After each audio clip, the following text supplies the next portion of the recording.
Welcome to the Blur channel, everybody. Today I'm going to be starting a new segment that I'm going to run for a little bit of time. It's going to be called Where the DCEU Could Have Been. The reason why I'm starting this is because we all know the DCEU has pretty much been a flop. In the box office, everywhere, critically reviewed, most of it has just not been connecting with people. And I believe it's had some really good moments, but they failed to do what the MCU did, and that is take their time. And now when Flash comes out in June 14th of this year, everything's going to reset and it's going to allow James Gunn to fully take control and implement his new vision for the DCU. Which I gotta say, I'm kind of excited about, but I know they're pretty much gonna have to scrap and start all over, so it's kind of hard for me to get really excited about what James Gunn is gonna do. And the projects that he's announced, none of them have really filled me with excitement, but either way, the DCEU is still set to release 4 movies this year. Shazam! Fury of the Gods, which was a huge box office flop. The Flash, like I said, that's coming out on June 14th. Blue Beetle, coming out in August, which actually looks like it'll be pretty fun, pretty good. And then Aquaman and the Last Kingdom is supposed to come out at the end of this year, but all of the screening tests and things, people were walking out, they say that is terrible,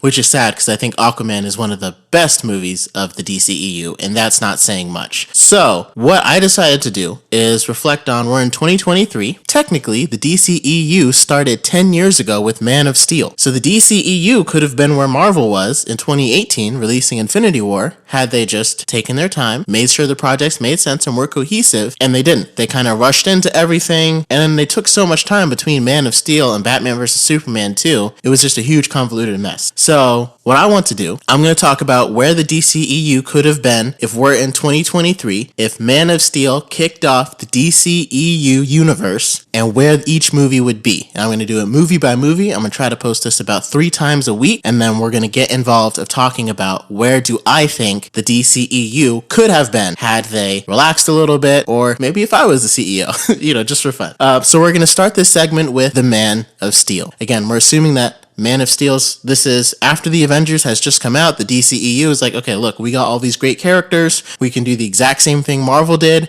but we'll use our characters, right? And we're going to take our time like Marvel, and we're going to build something so that way when they're coming onto their hype, the hype after Avengers was really the perfect time to start your own universe, because Marvel was building up, but they had the huge team up, and then now it's time to see some new superheroes like the DCEU. So I'm starting with Man of Steel. And largely, I did not think this movie was bad. I thought it was actually a great starting off point. And I really would have kept most of the plot line and the scenes the same. The way the movie started off with Zod talking to Kal-El's father while Krypton was being destroyed all around them, and then they get exiled in the Phantom Zone while Krypton is destroyed, and then they send little baby Kal-El off to Earth. Then they showed Clark Kent kind of growing up in Smallville with his adoptive parents. They could really build that relationship between him and Martha, because that's going to play out in later movies and not the way that you're thinking and not the way that it actually did.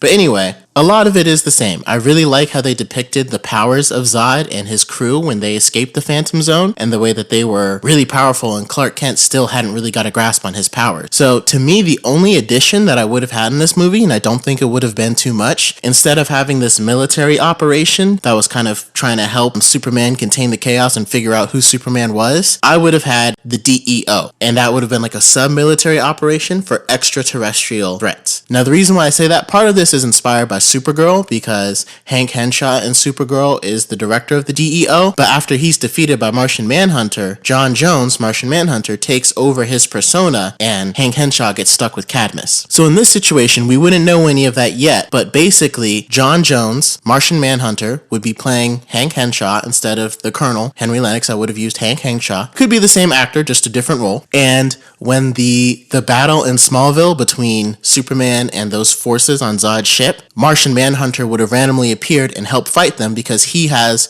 some of the same powers, at least to go against them. So it would help Superman to have an ally in this movie at that point. So we as the audience wouldn't know that Martian Manhunter is actually Hank Henshaw until we get to the very end of the movie. But throughout the movie, basically the same plot line. Zod's trying to terraform the Earth and create a new Krypton, and Superman has to stop him, but he's getting help from John Jones, Martian Manhunter, who's pretending to be Hank Henshaw. And then at the very end, instead of killing Zod like he does in the movie, I would have had Superman contemplating whether he should kill Zod, and Martian Manhunter is the one, Hank Henshaw is the one that gives him an idea to put him in a red sun cell, a cell that exhibits red sun rays, so that way Zod won't have his powers. And Hank Henshaw would know this because he's actually John Jones, and he's been around for hundreds of years, so he's acquired a lot of knowledge. So Superman's like, how do you know this? And he's like, I'm the director of, this is our extraterrestrial department, so this is why. So at the end of the movie, Superman's gonna ask, Martian Manhunter, like, where have you, like, you're the most powerful person I've ever met on Earth, part of their iconic quote,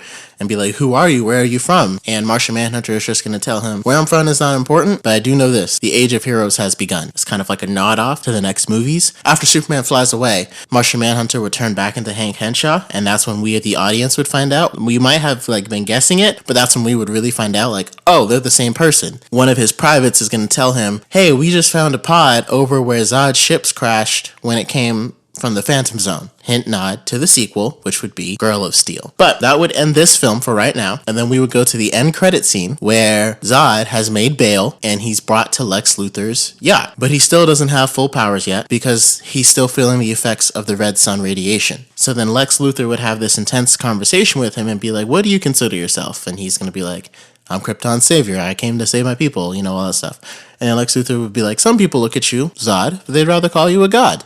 Some people look at this new Superman, a god. And Zod's going to be like, so what if we are? And he's going to be like, we don't need them. And then Lex Luthor is going to shoot Zod with a kryptonite bullet. And then he's going to be like, it works. And that's the end credit scene, setting up Lex Luthor. So like I said, not a whole lot of changes for Man of Steel, but I remember when I went in the theater to watch it, I was not expecting this movie to turn into a whole universe. It just seemed like it was a very standalone project, and that's it. There were no hints, no ties, no guesses that there was anything else coming. And like, if you look at Iron Man that kicked off, Fury straight up said, I want to talk to you about the Avengers Initiative. So you knew Avengers was coming. And we didn't necessarily have to get a nod to the Justice League or anything like that, but just something to let us know something else was coming. Marvel was very big on letting us know that their sequels are coming, and doing something like this, I think, would have helped us know, like, oh, DC is planning something. Zack Snyder, I feel like, could have made this movie a little bit more enticing for us to really want to get involved into anything coming after. So like I said, that's the first edition of where the DCEU could have been.